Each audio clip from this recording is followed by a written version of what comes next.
Okay, guys, let's start. If you remember, we were still discussing the molding problem. Our aim was to find whether the given shape is castable with a single mold or not. And for that purpose, we decreased the problem to actually the intersection of two convex planes. And this is it's an algorithm to do that.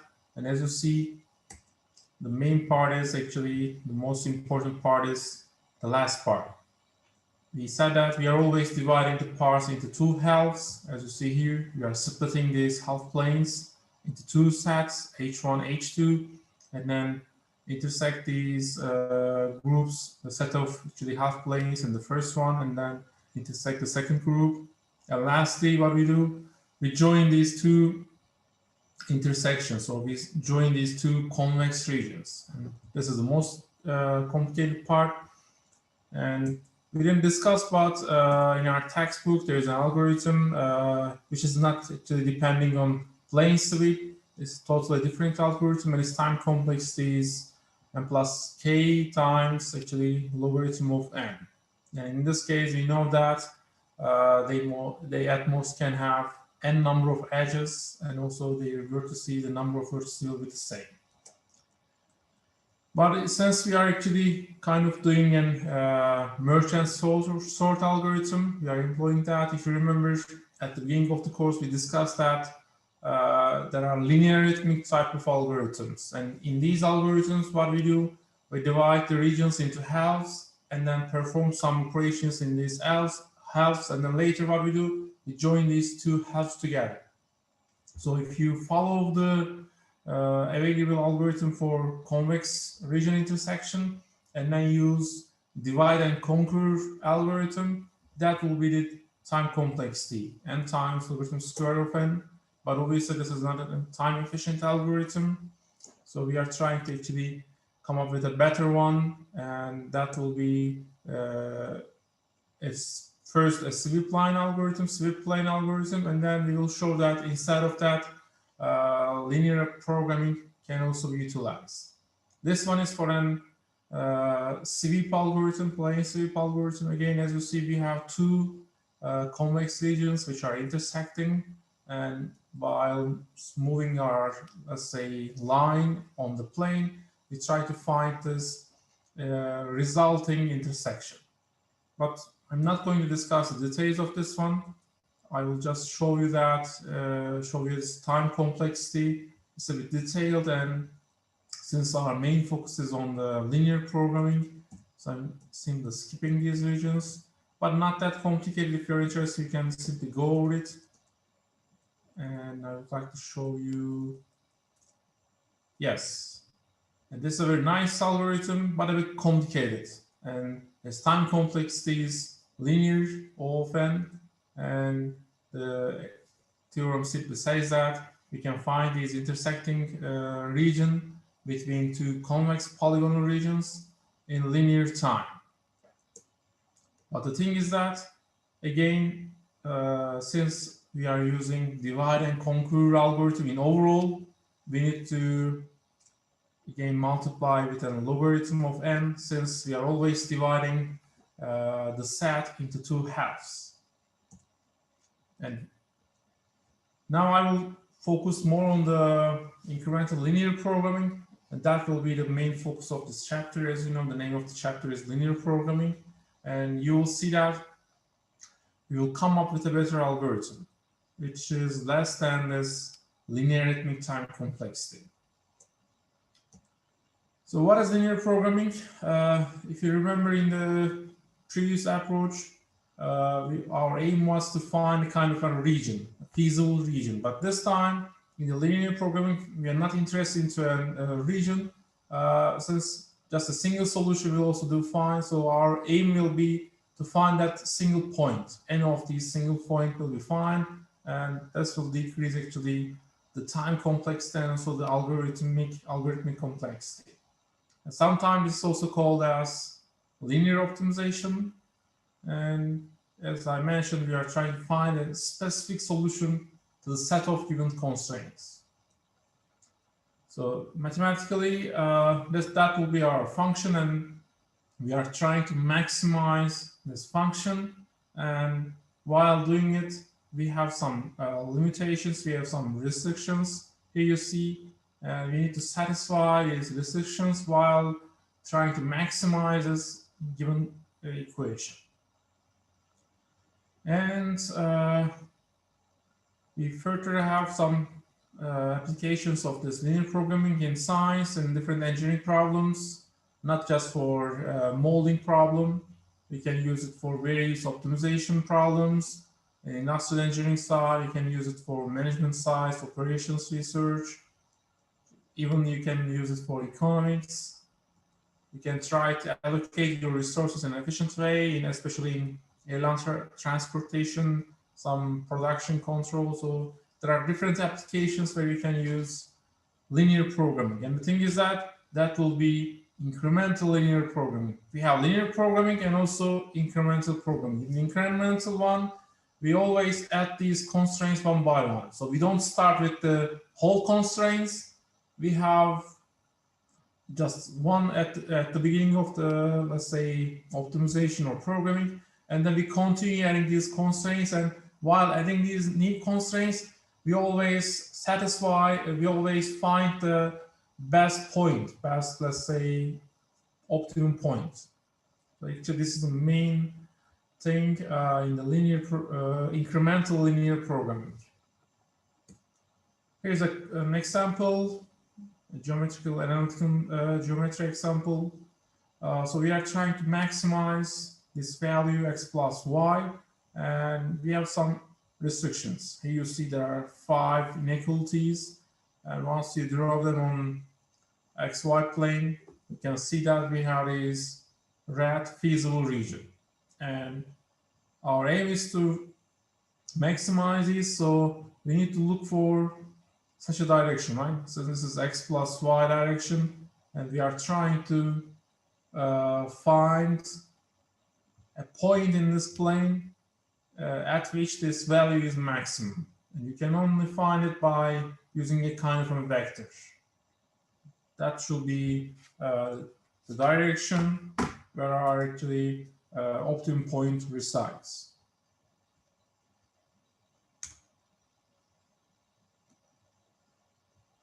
So we are looking for a maximum value in this direction, and that is obviously that point here.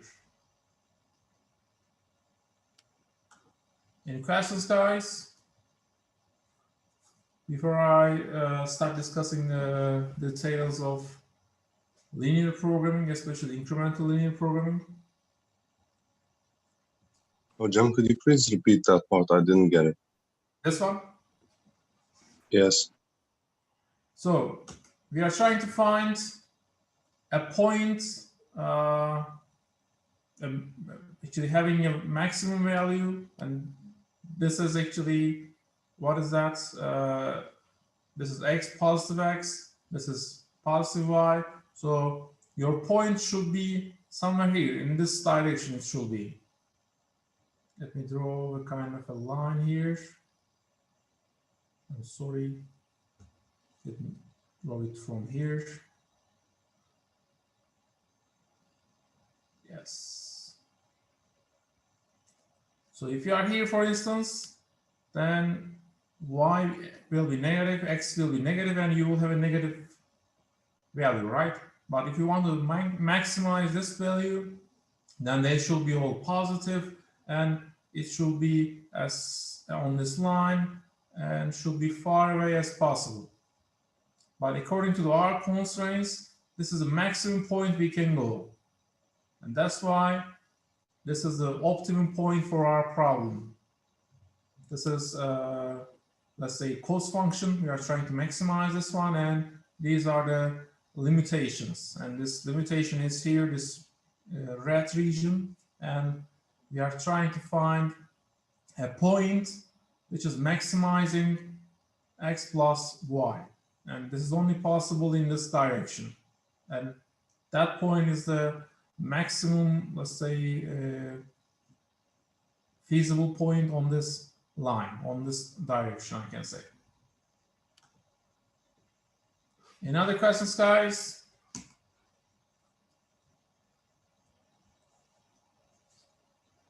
So we call these regions, the red regions, are as feasible regions. And sometimes, once you have various irrelated, let's say, constraints, then you may not find a feasible region.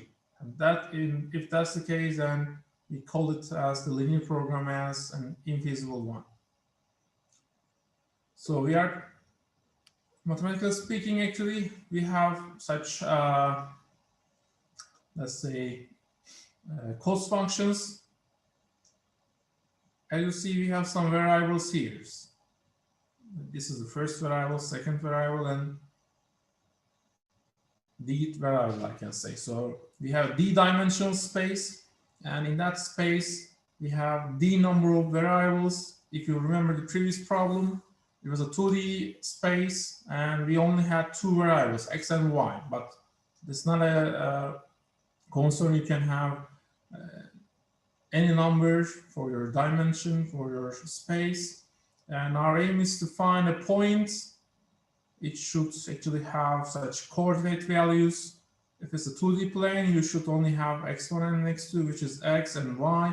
If you have if you are in 3D space, then you will have x, y, and z.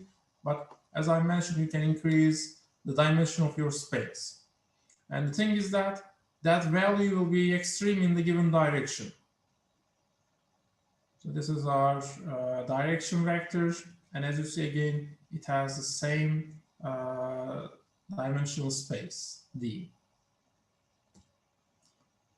So at the end of this linear programming, we will always find a specific point in this feasible region, and that should be extreme in the given direction C.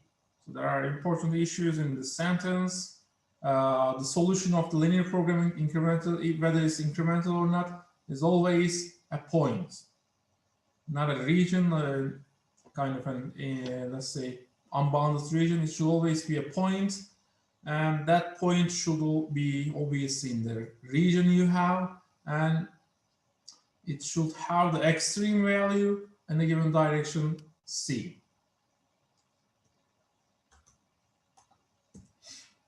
So here you see, for instance, an example. We have many restrictions, many half planes on this plane, and this is our feasible region. And we are trying to find a value in this region which is maximum in this given direction C. And that is a single point here we have. This is the solution of the problem, and we are trying to find it by using incremental linear programming. So we may have n number of constraints. It doesn't matter right now how many, 1, 2, 3, 4, I think we have 5 of them, but it's not a matter. You can have n number of constraints, and we are trying to find a maximum value in this feasible region, which will be in the direction C. So let's have a kind of mathematical descriptions. Which kind of variables are we going to use? For the constraints, we have the letter H. So this one will include n number of linear constraints. And then we have our objective function. As you see, we have the vector and also our, let's say, point coordinates, and this should be in the direction C, since we are trying to maximize this function in the direction C. So what we are going to do, we will find a point on the plane, on 2D plane, a kind of a real number, and that real number, that P, should be satisfying all the constraints of the linear set, the linear constraint set. And another thing is that our point should be the maximum value in the given direction C. And we simply represent it as a linear program H and C. So that will be the set of constraints, and this is the direction at which actually we are trying to find that maximum value. And The feasible region is simply called as C, the intersection of all these constraints. This is, for instance, C. So we may have actually various solutions to a linear program. For instance, if you see there are 4 different types. This is infeasible. We don't have any solution in this one. If you have an unbounded region, and if that is your direction vector, then you will have a kind of an infinite value in this direction. But if you have such a constraint region, a bounded region, and if your direction vector is in this direction, in, let's say, negative y direction, then you will have infinitely many points. So they are all solution to this linear program. But if you have such a corner, such a single point, again, assume that this is our direction vector C, and this time we just have a single point, and that's why we have a unique one. It's the intersection between these 2 half planes, but in other one, this is perpendicular to this half plane is perpendicular to our direction vector, so that's why we have infinite number of solutions to this problem. This is obviously invisible. We have unbounded, we have many solutions and a unique solution. Any questions, guys, about this problem?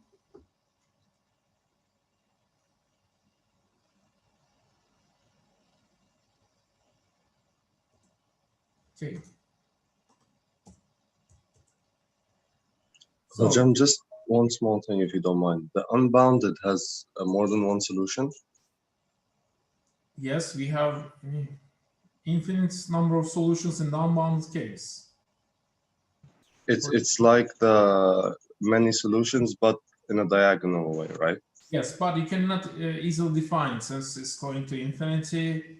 It's quite difficult to state it. I see, thank you.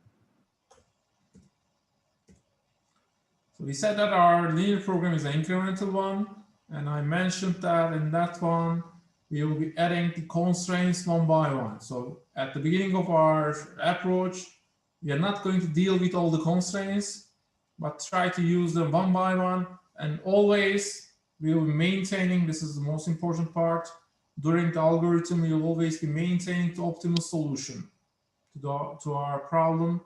And so once you, let's say, come up with an infeasible region at an intermediate position, then you don't need to deal with the rest of the constraints. You can simply stop and say that we don't have a feasible region, the solution is infeasible, and we cannot give you a result with this linear programming.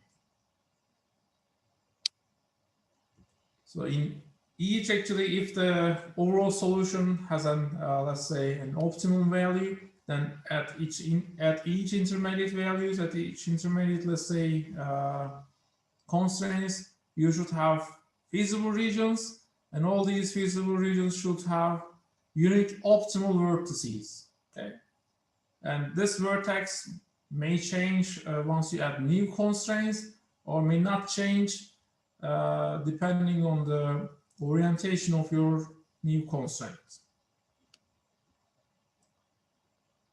Another thing is that while solving this problem, we start by adding 2 extra constraints. And why is that?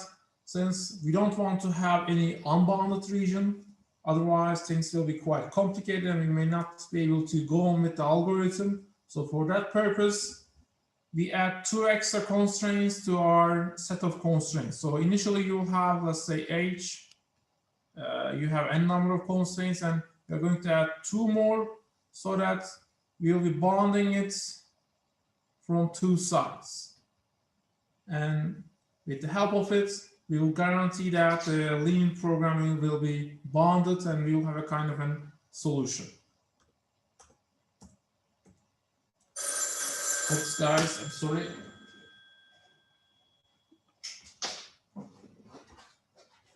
So what we do, we check actually the value of these Cx and Cy, if they are greater than 0, we add such constraints to our set of constraints.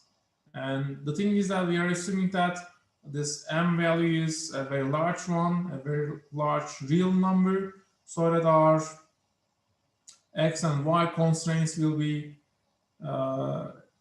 around infinity. That will be constrained depending on the values you have. Sometimes they might be in the negative, let's say y, or positive y, or positive x and negative x. That is up to your constraints. So with the help of it, we will have a kind of a polyhedron. Otherwise, we cannot have a polyhedron, and it will be quite difficult to draw directions.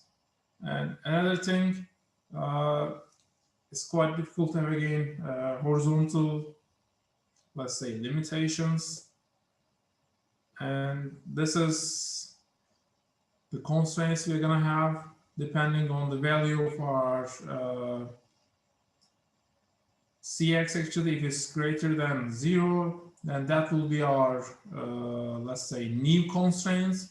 Otherwise, if Cx is equal to 0 or less than that, then we will have the constraint on the other side of our, let's say, 2D plane. And it's also the same for the y-axis. Depending on this value, you can have it on the positive y or on the negative y region. And with the help of them, again, as I said, we will try to find an optimal vertex. Otherwise, it will always be quite difficult. So let's start describing the problem. So we have some constraints, and these are given in the set of hi, let's say. If it's hi, then that means our maximum constraint will be hi, okay? Small hi, but the whole set is represented with capital Hi. And the thing is that we are adding these two extra constraints. These are given by the inequalities by the user, or if it's a casting problem, these are given by the, let's say, facets. And then what we do, we've tried to find an optimal region, feasible region, Ci. And if you want to determine such a region for Ci up to, let's say, if it is up to H2, then that will be C2, which means that in C2, you'll have the intersection of M1, M2, H1, and H2, right? But obviously in our problem, we should consider the whole constraints. We cannot divide it. During the problem, we will be dividing, but at the end of the problem, all the constraints should be actually considered. So depending on the choice of your, let's say, C0, the initial region, you'll have these feasible regions having optimal vertices. So let's say if it's C2, then you'll have an optimum vertex V2. Then once you add a new constraint, that will be then your feasible region will be C3, and you need to find a new optimal vertex, which is V3. And we are going to work on an example, and I think later that will be much easier. Any questions, guys, up to this point? So during your actually algorithm, if you find out that any of these Ci values an empty set for any I value, let's say if I is 3, which means that we have 3 constraints and 2 extra constraints, which means that in total we have 5 constraints. But while you are adding the 5th one, you may realize that the intersection of these 5 constraints is an empty set. If that's the case, then your linear program is infeasible, and you should stop at that point and you shouldn't add, let's say, H4, H5. It's just time consuming. You should stop right at that point and tell the user that this is an infeasible linear program.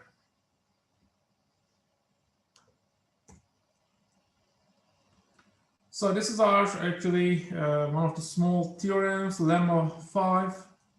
This is describing what we discussed. So let me go through it. So we are assuming that right now at this stage we are at HI, okay, which means that we just added the constraint HI. So once you add HI, and if your previous, let's say, optimal value, now let me number them, assume that this is H5, and if your V4 is a member of H5, then your V5 should be equal to V4. Okay. This is here. Now we are adding H5. Where is H5? Yes, this is H5. So this is the new constraint to be added. And if you look at here, before adding H5, we have also this region, right? This region was also included in the feasible region, but once you add the fifth constraint, we will limit it. It will be limited, and we will have a smaller region. But the thing is that the constraint or the optimal value is still the same, since our C vector is in the negative y direction, and in this direction, we are still satisfying this maximum value, which was V4 in the previous case. Now it's V5, and these are equal to each other, since this H5 didn't affect actually the optimal point. But this might not be the case in your algorithm. This may happen at some steps, but not all the time. Let's have a look at here. This time we are adding another constraint, which is H6, okay?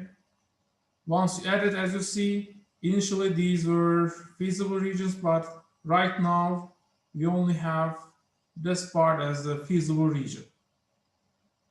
And now you can clearly see that our optimal point in the direction C is modified.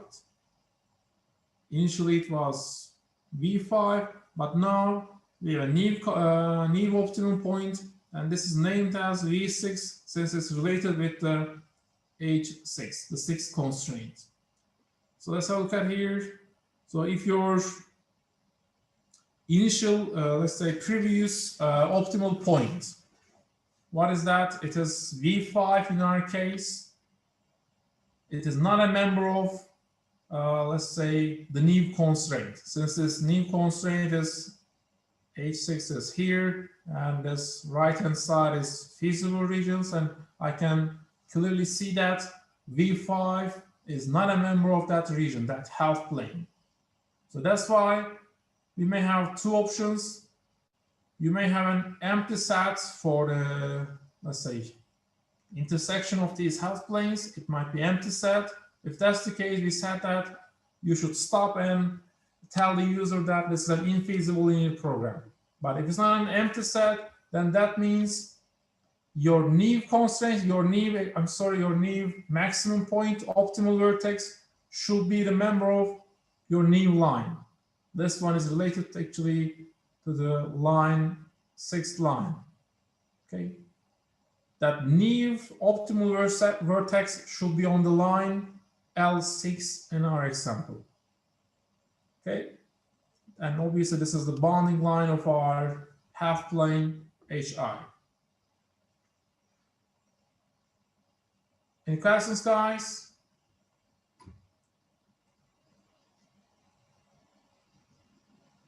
So let's have a look at another lemma. It says that if you have one-dimensional linear program, then it should be solved in linear time. Hence, in your case, actually, the second case of lemma 5, this is the second case. You may need to change your optimal vertex or point out that this is an infeasible one. If that's the case, then we can compute the new optimal vertex VI or decide that the linear program is infeasible in OI time. So you can simply say that the time complexity of 1D problem. Yeah, this is important. This is 1D. If it's just single dimensional, then in linear time, you can compute this linear program.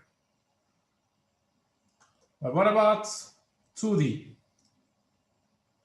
In comments, what will be the time complexity if you have a 2D problem and we want to solve this problem by using linear programming, incremental linear programming approach?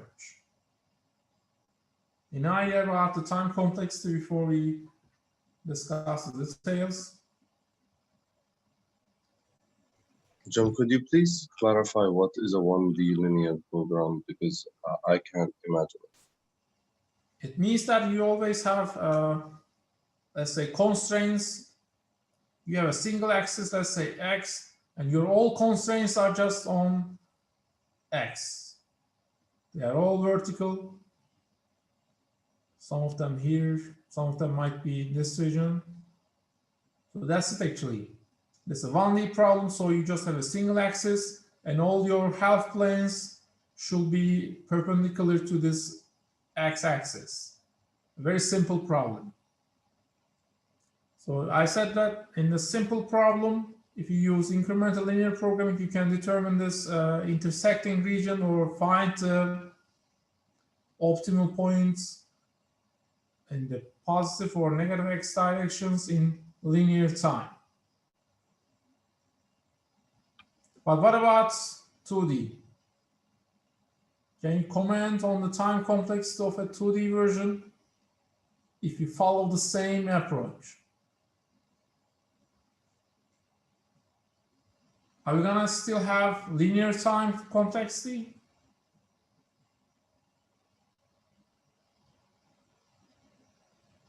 Quadratic, why quadratic, John Mark? Please unmute yourself and tell us why you think that it will be quadratic, it will have quadratic time complexity.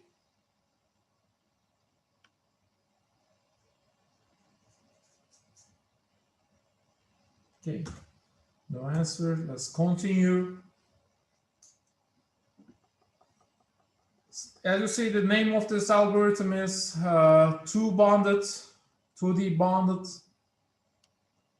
regions, linear programming. And what are the inputs? The set of constraints. And in this set, we know that we should also have extra constraints, M1 and M2. And we also need to have direction vector C. What is the output? The output might be just a statement that it's an infeasible region, and that will be reported obviously. Otherwise, we will report the smallest point, which is maximizing the given, let's say, point P in given region. The point P, which is maximizing the cost function. Okay, and that will be in lexicographical order. This is a very similar order for similar to the alphabetical order, and this is actually what we have done in the previous slides. You have a bounded region and you have a direction vector, and you try to find the intersection of your boundary with that direction vector, and that will be the smallest point P, which is satisfying your direction vector. So what are the steps in this algorithm? We are starting with an, let's say, kind of an region C0, and we will have a corner V0, which is the optimal vertex right at point. And then what we do, we continue adding these half planes. So here you see the half planes are added, but we have for loop here, and it runs from 1 to n. What was n? N is equal to the number of constraints you have in your set H. And then what we do, we have another kind of loop, and this loop runs if your, let's say, previous vertex, previous corner, or previous optimal vertex is a member of your Neve constraints. Then it's simple as you know, that will be the Neve, let's say, optimal vertex will be equal to the previous optimal vertex. You don't need to do any computation. You will simply assign it to the new one. But if your previous value, previous optimal vertex is not a member of your new region, then what we are going to do, we will try to compute that corner, a new point, which should be on the line bounding the half plane HI, and that's the kind of an intersection problem. You need to compute it and then go on with the rest of the algorithm. So if you cannot find such a point P, then you can simply state that it's an infeasible program, infeasible linear program, and stop actually processing the rest of your statements. So we can simply say that we have another loop here. So it depends on the constraint you have. And that's why actually our computation will take quadratic time. And we don't need to store too much value, so we can say that linear storage is fine by storing just simply the half planes. We can solve this problem. So what do you think? Our aim was to find a better, let's say, approach to this problem, an algorithm having a better time complexity. What we come up with in verse 1. What do you think? In the previous slides, I said that the time complexity of this plane sweep algorithm to find a feasible region was n log n linear arithmetic, but this time we worked on incremental linear programming and come up with a quadratic time complexity. So what do you think? Can we improve this algorithm?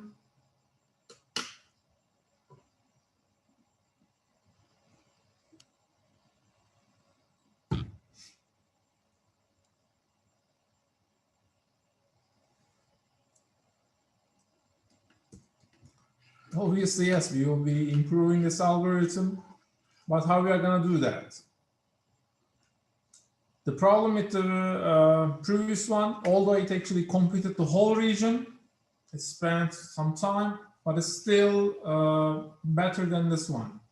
And in our case, we are not computing the whole intersection. We are just trying to find a point, but things are not going well, and we come up with a time complexity of quadratic.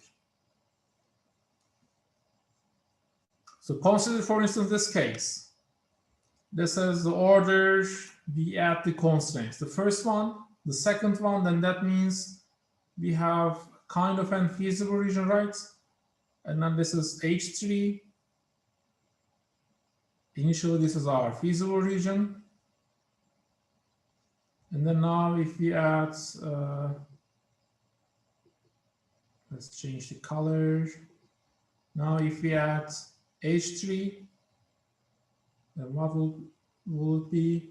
You have such a constraint, and that will be our new feasible region. We need to do some computation, right? And again, let me do one more.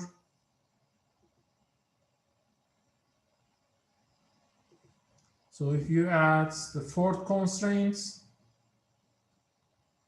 that will be the new region. And again, we need to do a computation and try to find this feasible region in this given direction, C. So each time you add the constraint, you do computation. And obviously this one is not a meaningful approach if that's the case, since every time you add a constraint, you need to do many computations. But what do you think? Is it the case all the time? So if that's the case, you can say that it has a time complexity of quadratic. But what do you think? It's always the same? Are we going to have such an order all the time?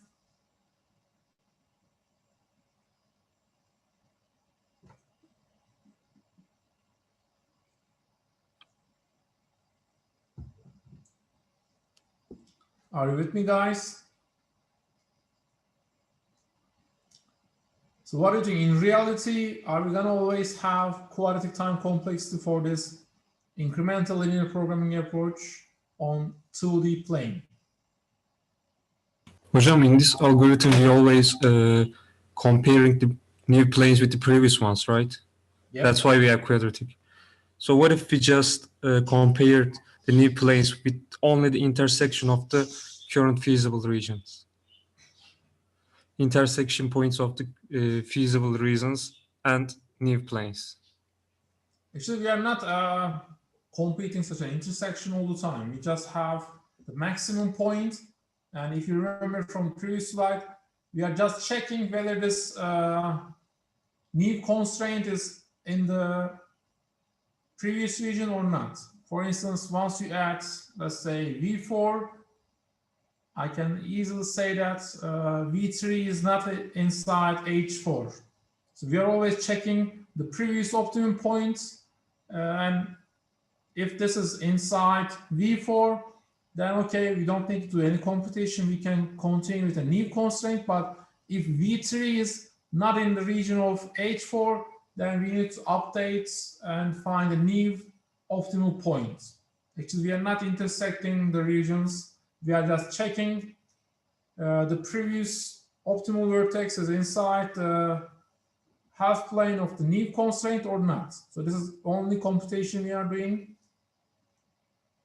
And if it's not in the region, then you need to find intersection of this line and the direction.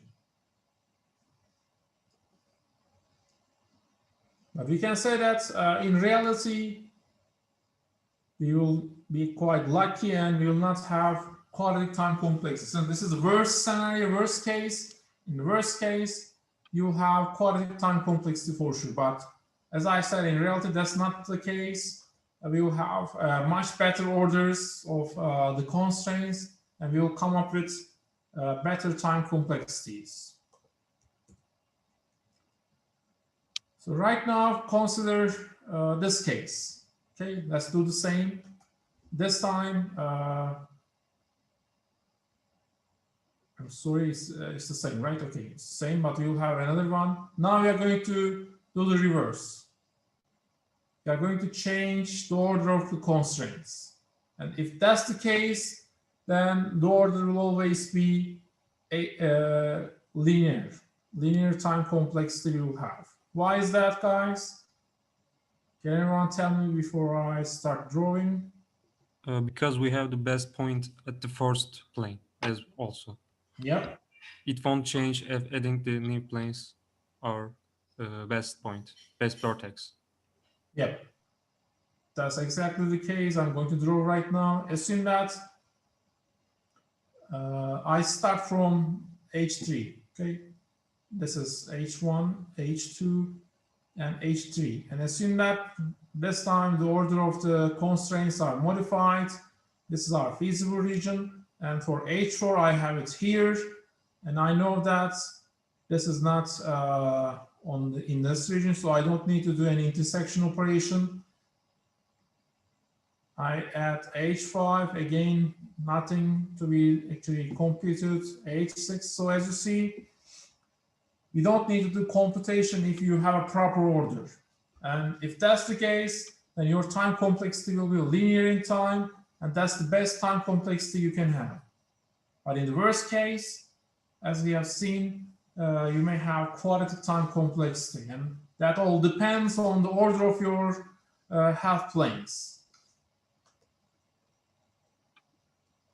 And by having a kind of such an, let's say, order, you can decrease the time complexity of your algorithm. So what we need to do, we need to order these constraints at the beginning of the algorithm. Before you start the computations, you may have a specific function which orders these half planes or your constraints, and then you'll have a better time complexity than quadratic time complexity.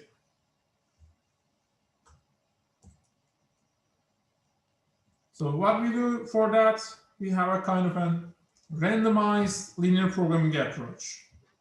As the name implies, we will have a kind of an, we will randomly order all these constraints in the set H and then go on with our actually luck and try to find a time complexity which is not equal to quadratic time complexity. But if you have a bad luck, then you may have a time complexity which is closer to quadratic running time. But as I mentioned, if you have some luck, then you may be much faster. So we can say that the order of the constraints is highly affecting the time complexity, and we need to find a better way to have such algorithms resulting in lower time complexities. So for that purpose, we simply add a random permutation here. This is the only difference we added to the algorithm. We have a new function, random permutation, and it orders all these half planes. And if you add some intelligence into your random permutation, then the rest of your algorithm will be linear. But for the worst case, as we discussed, it's quadratic in time. But if your random permutation algorithm runs in an intelligent way, then your time complexity will be close to linear time. This is, as you see, a random function. We don't have any intelligence here, but this is just showing the fundamentals. You can add, let's say, more intelligence and try to decrease your time complexity. So we call this kind of algorithm. We cannot actually name that this is running in linear time, that is running in quadratic time. So instead, what we say, we have some expected running times. So this is the first time you see this term, expected running time. And that will be the running time over n factorial or all possible permutations. And we can say that, I think last lemma, the 2D linear programming having n number of constraints can be solved in linear time, ON or randomized expected time. So this is important. We cannot simply say that it's running in linear time, but it's running in linear expected time. Any questions, guys? Jim, do you mind explaining what worst case linear storage means? This is not about time constraint. This is about memory, random access memory, let's say. In even the worst case, you only store what you store into the memory. You store some information about the half planes, right? Or HIs, let me write it, H1, H2. In the memory, we don't need to store many variables. We only store these half planes, so that's why it's actually linear. The size of your memory is related to the size of your constraint. So that's why it's linear.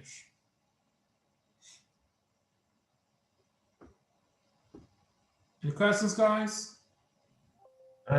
Teacher, for the linear programming case, in the end, there's no certain way to drop the expected time to linear, right? Like we are always trying to make it linear. Like there's no certain way to directly make it linear. No, yes, you're right. If you are lucky, as I said, you may have an exactly equal to linear time, but for most of the cases, it will be a bit higher than linear time complexity, but not close to quadratic time complexity.